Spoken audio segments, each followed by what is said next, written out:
শেষ পর্যন্ত রাজার মতো করেই জিতলেন থালাপাতি বিজয়। দক্ষিণ ভারতের প্রধান রাজ্য তামিলনাড়ুতে নরেন্দ্র মোদীর বিজেপির প্রধান লক্ষ্য ছিল অন্তত বিরোধী রাজনীতির পরিসরে কিছুটা জায়গা করে নেয়া। কিন্তু মোদীর স্বপ্নে পানি ঢেলে থালাপাতি বিজয়ের বিরাট জয় সব হিসেব উলটপালট করে দিল। এখন এই সিনেমা সুপারস্টার হতে পারেন তামিলনাড়ুর মুখ্যমন্ত্রী। অন্যদিকে বিরোধী রাজনীতির প্রধান মুখ হতে পারে বর্তমান ক্ষমতাসীন ডিএমকে, যা আরও পিছিয়ে দেবে বিজেপিকে। একজন সুপারস্টার, একজন আইকন, তামিল সিনেমার থালাপাতি বিজয়। মাত্র 2 বছর আগে প্রতিষ্ঠিত তার দল তামিলাগা ভেত্রি কাজাঘাম, সংক্ষেপে টিভিকে। এটি হতে যাচ্ছে একটি যুগের অবসান এবং আরেকটি যুগের সূচনা। সিনেমার নায়ক থেকে মুখ্যমন্ত্রী হওয়ার পথে থালাপাতি বিজয়। এই সম্ভাব্য বিজয়কম্প এর পেছনের বাস্তবতা কি? কিভাবে একজন অভিনেতা রাজনৈতিক শক্তিতে পরিণত হলেন? কেন দুর্বল হয়ে পড়ল পুরনো শক্তি? এবং এই পরিবর্তন ভারতের বৃহত্তর রাজনীতিতে কি প্রভাব ফেলতে পারে? তামিলনাড়ু বিধানসভার মোট আসন 234। সরকার গঠনের জন্য প্রয়োজন 118 আসন। প্রাথমিক ট্রেন্ড অনুযায়ী টিভিকে এগিয়ে রয়েছে প্রায় 100 থেকে 104 আসনে, ডিএমকে এগিয়ে প্রায় 50 আসনে এবং এআইডিএমকে জোট এগিয়ে রয়েছে প্রায় 70 থেকে 80 আসনে। এই সংখ্যাগুলোকে যদি বিশ্লেষণ করা হয় তাহলে 3টি গুরুত্বপূর্ণ বিষয় সামনে আসে। প্রথমত, কোনো একক দল সরাসরি সংখ্যাগরিষ্ঠতা পায়নি, যার অর্থ জোট বা সমর্থন রাজনীতি গুরুত্বপূর্ণ হয়ে উঠবে। দ্বিতীয়ত, থালাপাতি বিজয়ের দল টিভিকে যদি একক বৃহত্তম দল হয় তাহলে সরকার গঠনের ক্ষেত্রে তারা প্রধান দাবিদার হয়ে উঠবে। তৃতীয়ত, ডিএমকে এবং এআইডিএমকের ঐতিহ্যগত আধিপত্য প্রথমবারের মতো বড় ধাক্কা খেতে যাচ্ছে।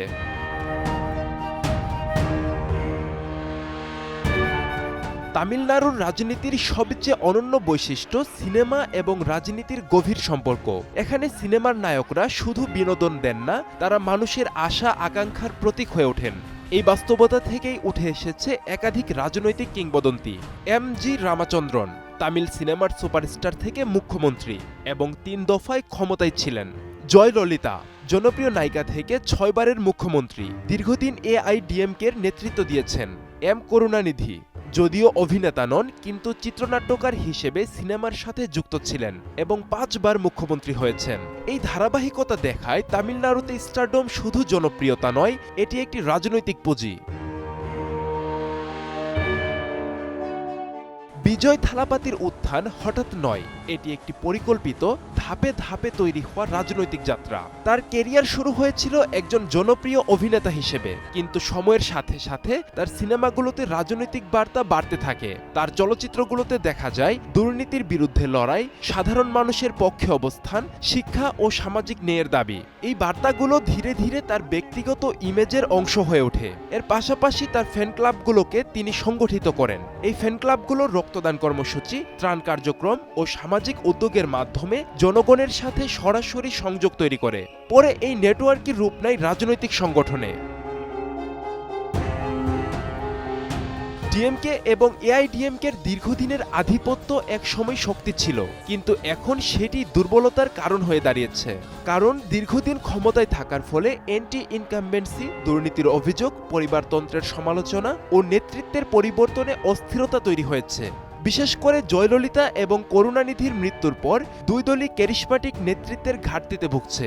এই শূন্যস্থান পূরণ করেছে থালাপাতি বিজয়। বিজয়ের কৌশল ছিল অন্যদের থেকে সম্পূর্ণ আলাদা। তিনি সরাসরি আক্রমণাত্মক রাজনীতি করেননি, নিজেকে পরিবর্তনের প্রতীক হিসেবে উপস্থাপন করেছেন। ডিজিটাল মিডিয়া ব্যবহার করেছেন, গ্রাসরুট লেভেলে কাজ করেছেন। সবচেয়ে গুরুত্বপূর্ণ, তিনি তার স্টার ইমেজকে রাজনৈতিক বার্তায় রূপ দিয়েছেন। তামিলনাড়ুর জনসংখ্যার বড় অংশ তরুণ। এই তরুণদের বৈশিষ্ট্য, তারা সোশ্যাল মিডিয়ায় সক্রিয়, তারা দ্রুত পরিবর্তন চায়, তারা পুরনো রাজনীতিতে আগ্রহ হারিয়েছে। এই প্রজন্মের কাছে বিজয় একজন অভিনেতা নন, একজন আইকন। এই আবেগই ভোটে রূপ নিচ্ছে। তামিলনাড়ুর ভোটাররা আগে দলভিত্তিক আনুগত্যে অটল থাকতেন, এখন সেখানে দেখা যাচ্ছে ইস্যুভিত্তিক ও ব্যক্তিকেন্দ্রিক ভোটিং প্যাটার্ন। এই পরিবর্তনই বিজয়ের মতো নতুন শক্তির জন্য জায়গা তৈরি করেছে। আরেকটি গুরুত্বপূর্ণ দিক হলো তামিলনাড়ুর রাজনৈতিক সংস্কৃতিতে ক্যারিসম্যাটিক লিডারশিপের গুরুত্ব। এমজিআর বা জয়ললিতার সময় যেটা দেখা গেছে সেটি হলো দলের চেয়ে নেতা বড় হয়ে ওঠেন। বর্তমান সময়ে ডিএমকে বা এআইডিএমকের নেতৃত্ব তুলনামূলকভাবে বেশি প্রাতিষ্ঠানিক এবং কম ক্যারিসম্যাটিক। ফলে ভোটারদের একটি অংশ এমন একজন নেতাকে খুঁজছিলেন যিনি আবেগ তৈরি করতে পারেন, যিনি মানুষের সঙ্গে সরাসরি সংযোগ তৈরি করতে পারেন। এই জায়গাটিতেই এগিয়ে গেছেন থালাপাতি বিজয়। তথ্য প্রযুক্তির বিস্তারও এই নির্বাচনে বড় ভূমিকা রাখছে। আগের নির্বাচনগুলোতে প্রচারণা মূলত মিটিং, মিছিল এবং টেলিভিশন নির্ভর ছিল, কিন্তু এখন social media, YouTube, short video platform এসব হয়ে উঠেছে প্রধান প্রচারণার মাধ্যম।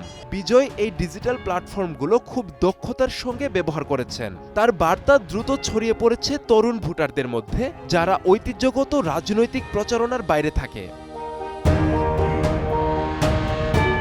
আরেকটি বড় বিষয় হলো জোট রাজনীতির সম্ভাবনা। যদি কোনো দল এককভাবে সংখ্যাগরিষ্ঠতা না পায়, তাহলে সরকার গঠনের জন্য জোট অপরিহার্য হয়ে উঠবে। এই ক্ষেত্রে বিজয়ের সামনে দুটি পথ থাকতে পারে। একদিকে তিনি নিজে জোট গঠন করে ক্ষমতায় আসতে পারেন, অন্যদিকে তিনি কিংমেকার হিসেবেও ভূমিকা রাখতে পারেন। এই সিদ্ধান্তই নির্ধারণ করবে তার রাজনৈতিক ভবিষ্যৎ কোন দিকে যাবে। এই নির্বাচনের সবচেয়ে বড় শিক্ষা হতে পারে ভারতের আঞ্চলিক রাজনীতি এখনও পরিবর্তনের জন্য উন্মুক্ত।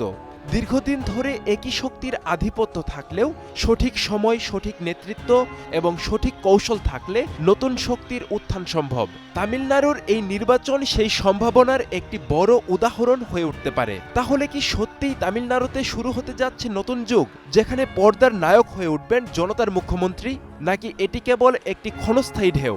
উত্তর দেবে সময়, উত্তর দেবে চূড়ান্ত ফলাফল। তবে একটি বিষয় এখনই পরিষ্কার, তামিলনাড়ুর রাজনীতিতে পরিবর্তনের ঝড় শুরু হয়ে গেছে, আর সেই ঝড়ের নাম বিজয় কম্প। আব্দুল্লাহ আল মারুফ, সময় সংবাদ।